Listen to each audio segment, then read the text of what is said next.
Alright, so this is 9A notes. We're going to be starting our last unit for the SOL on series and sequences. So let's start off with this first problem. Find the pattern.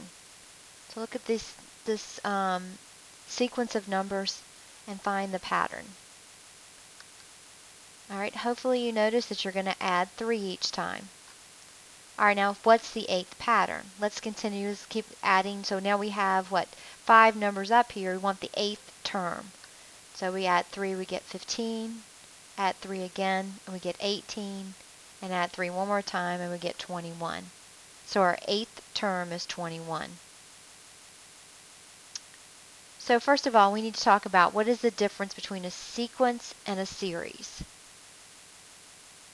Alright, a sequence. A sequence is a function whose domain is a set of consecutive integers.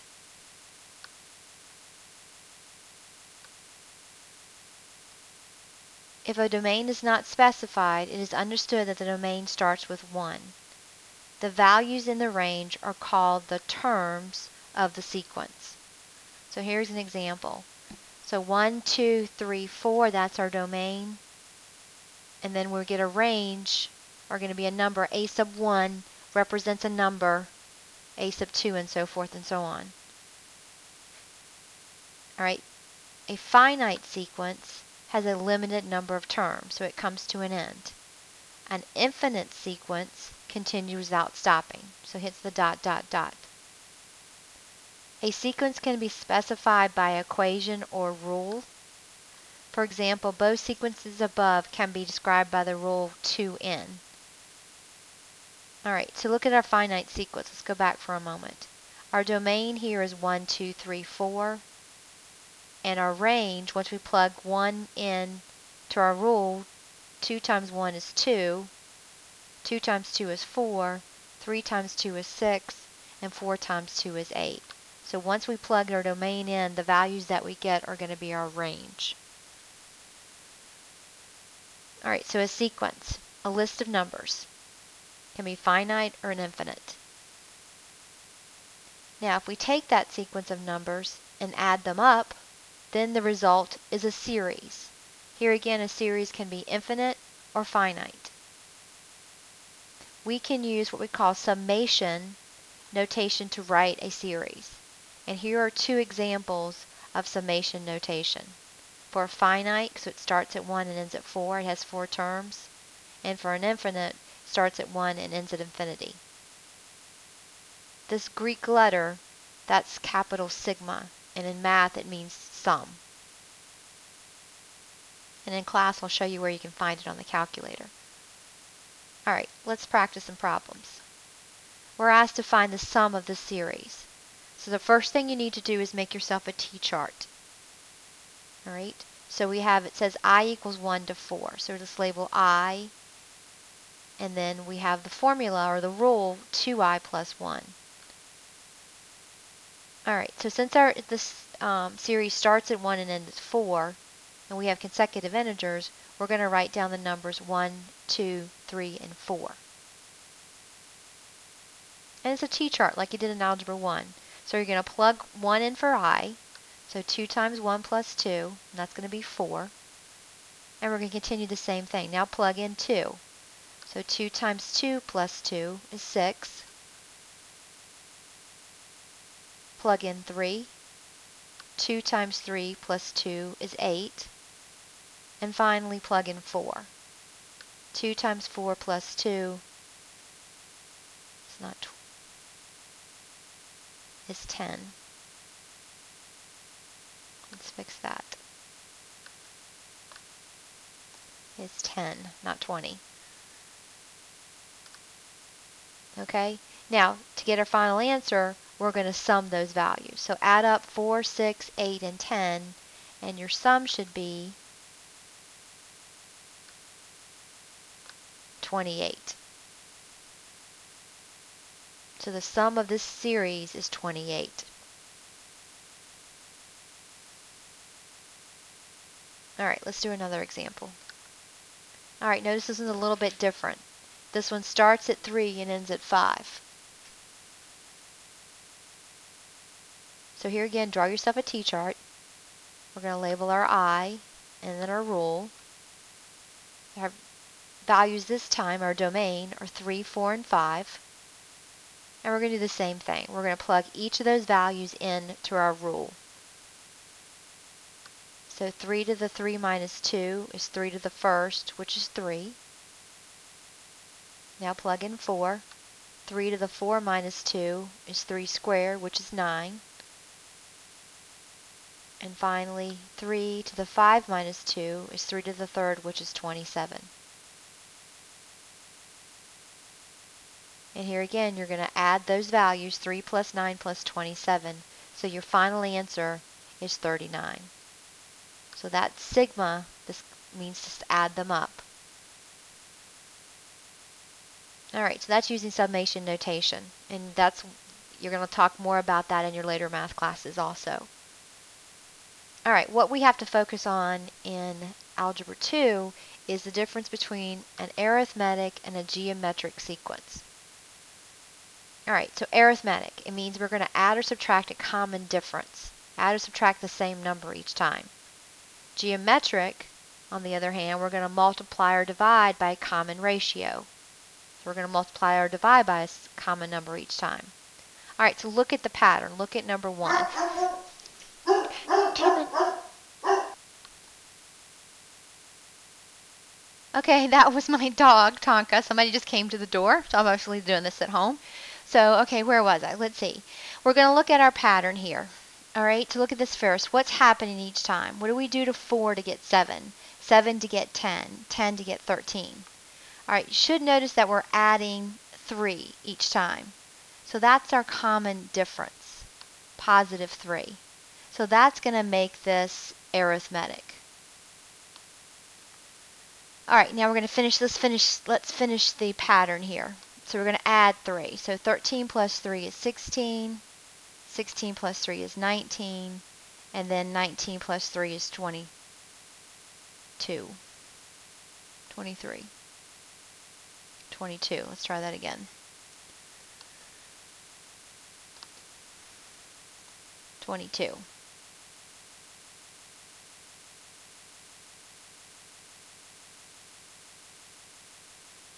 Okay. All right, let's look at the next one. What's happening? 27 to get 9, 9 to get 3. All right, so we're dividing by 3, but we need to write this as a ratio. So that means our common ratio is 1/3. All right, so we're dividing by 3 or multiplying by 1/3. So since we're multiplying, that's going to make this geometric.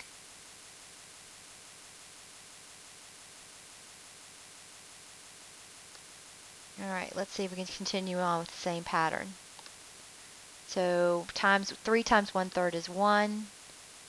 1 times 1/3 is 1/3. And 1/3 times 1/3 is 1/9. All right, take a moment. Decide on the next one. Look at what's happening each time. 28 to get 21, 28 to get 14. I'm sorry, 21 to get 14, or 14 to get 7. All right, hopefully you said you're subtracting 7. So that means our common difference is -7. So that's going to make this arithmetic. All right, let's continue the pattern. So 7 minus 7 is 0. 0 minus 7 is -7. And -7 minus 7 is -14. All right, one more. What's happening here? What do you do to 1 to get 2, 2 to get 4, and 4 to get 8? All right, hopefully you said multiply by 2. So that means our common ratio is 2. So that means this is geometric. And let's continue on with our pattern. So 8 times 2 is 16. 16 times 2 is 32. And 32 times 2 is 64. All right, today we're going to focus on arithmetic formulas. And the next class we'll focus on geometric. So arithmetic. The first thing we're going to do is write a rule for an arithmetic sequence. Alright, so the following formula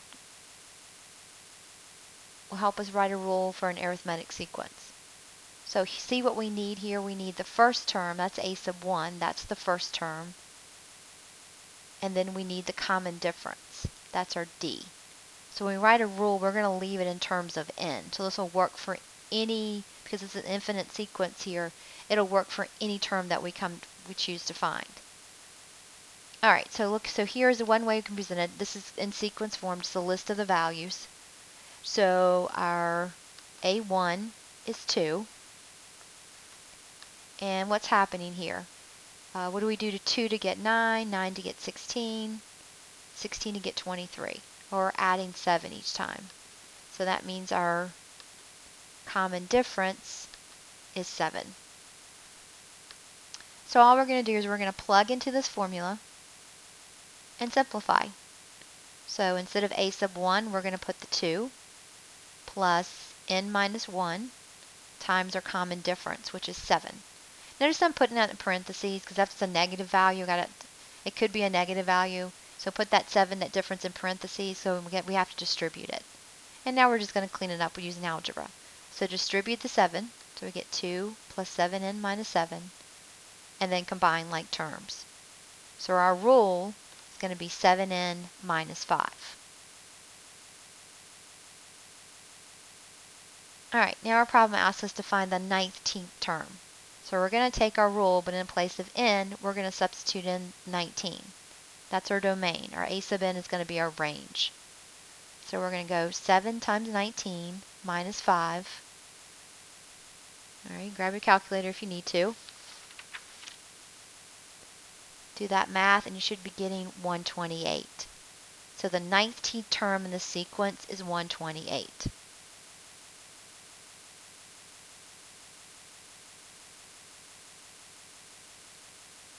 Alright, let's look at a different example, given different information. Notice this time that we're given the difference is 12, and we're given that the 15th term is 107. So we have our difference, we have our 12, but we don't have a sub 1, so I need to find a sub 1. Well, I'm going to use this to help me find some a sub 1. I'm going to use my formula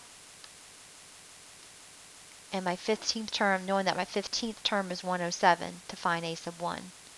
So I'm going to plug in what I know into that formula. So I know that 107 is equal to A1, which I'm looking for, plus 15 minus 1 times my common difference of 12. Alright, now I'm just going to solve this equation for a sub 1. So take a moment, solve for a sub 1. Alright, hopefully you got negative 61. Now I have all I need to go back and find the rule. Alright, so let's find the rule. We're going to write it in terms of n.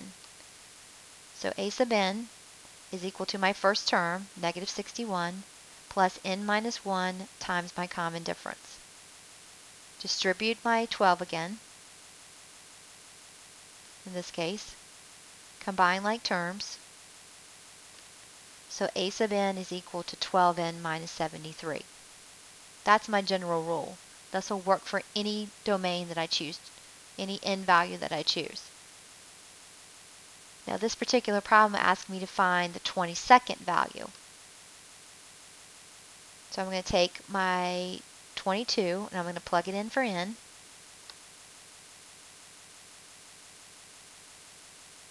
Alright, so my 22nd value is equal to 191.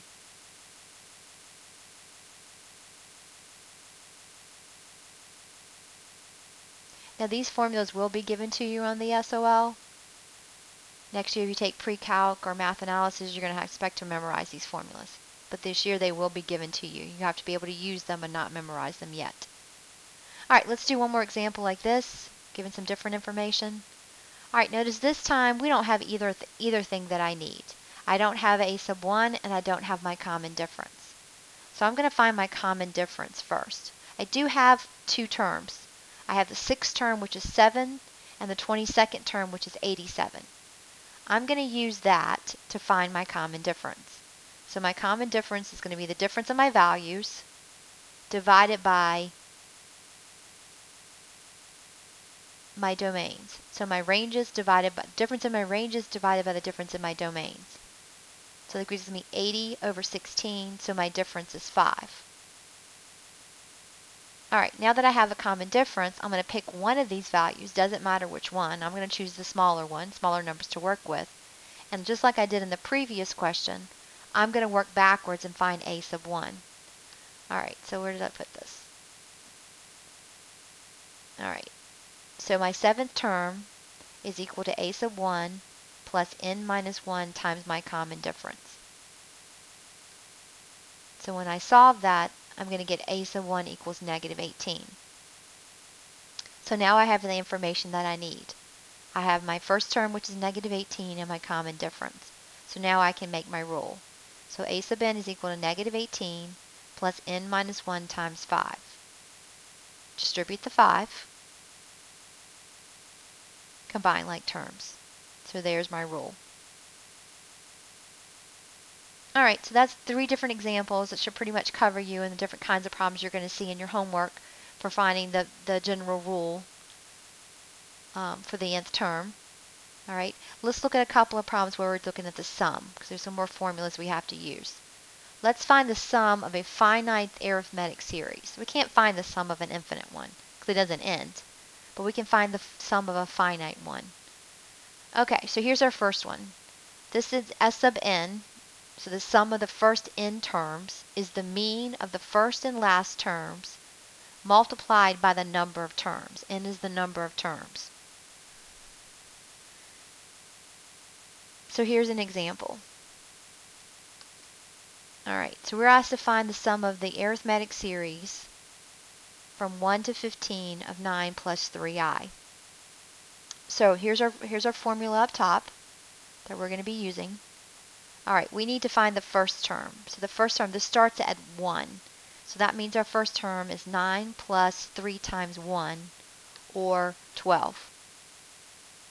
We need to find the last term. In this case, it's the 15th term. So we're going to go 9 plus 3 times 15, which is equal to 54. Alright, since this thing starts at 1 and ends at 15, there are 15 terms. So n is 15.